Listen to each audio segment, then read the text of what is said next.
હાથ કેવી ચાલે નવરાત્રી? અરે વાત નહીં પૂછ, મારે તો વર્ક લોડ છે હમણાં તો. ઘડી આમ ફેરવે ઘડી આમ ફેરવે, ચક્કર આવે છે મને હમણાં તો. તારે શું ચાલે બોલ? મારે તો પગમાં છાલા પડ્યા છે તોય રોજ કુદાકા મારે બોલ. એવા ઠીકડા મારે ને મને તો એવું થાય એક ઝાપટ મારીને બેસાડી દઉં. પણ શું કરીએ, 9 જ દિવસની વાત છે ને એટલે ચલાવી લઈએ, બીજું શું. આ લોકો જયારે દાખલા રમતા હોય ને ત્યારે મને તો એવું લાગે જાણે હું ઋષિકેશમાં બંજી જમ્પિંગ કરું છું. આ માણસોથી એક વાર નથી થતું ને મારે કેટલી વાર કરવાનું બોલો. I can feel you bro. ના તું નહીં સમજી શકે. ઘણી વાર તો છે ને આ છોકરીઓ હાથનો ઉપયોગ ચણિયો પકડવા માટે કરે. કેમ? કારણ કે પગને હેરાન ના કરે ને એટલે. તને સ્પેશિયલ ટ્રીટમેન્ટ મળે છે ભાઈ. ઘણા તો છે ને ચપ્પલ પહેરીને ગરબા કરે કારણ કે તને કષ્ટ ના પડે ને એટલે. પણ સારું જ ને ચણિયો પકડે તો તારે બંજી જમ્પી તો ના કરવું પડે. હવે તો તું આમ જ કહીશ ને. હાથમાં કેટલું પહેર્યું હોય તને ખબર છે? બંગડી ને કડા ને વીટીઓ ને ઉપરથી પેલા ખોટા નેલ્સ ચોટાડ્યા હોય ને મજૂર બનીને બધું ઉપાડવાનું અમારે. હા એ વાત છે. મારે એવું કઈ ના હોય, પગ તો દેખાવાના જ ના હોય. એટલે ચપ્પલ પેલી સ્લીપર પહેરી હોય વર્ષોથી ઘસાઈ ગઈ હોય ને એવી. અને અમુક લોકો તો હમણાં તો શૂઝ પહેરીને આવે બોલો, મસ્ત ગાદી વાળા. તો પછી જોબ જ છોડી દેવી છે મારે ભાઈ. હમસે ના હો પાએગા એ સબ. અમુક તો છે ને હાથમાં ફોન પકડીને ગરબા રમે. હવે પરસેવામાં મારાથી છે ને માંડ ફોન પકડાય છે. એવા ફોન લઈને શું ગરબા રમવા હોય ભાઈ? નવી નવાઈનો ફોન હોય એમ. તો કંટાળી ગઈ છું. અરે તું આવું ના વિચાર, થોડાક જ દિવસની વાત છે પછી તો શાંતિ જ છે ને તારે.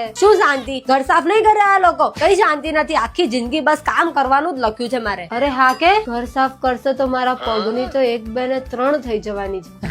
હા અત્યારથી બેહોશ થઈ ગયું. ઓ ભાઈ ઉઠ, નવરાત્રી ચાલે છે, ગરબા કરવાના, ચલો.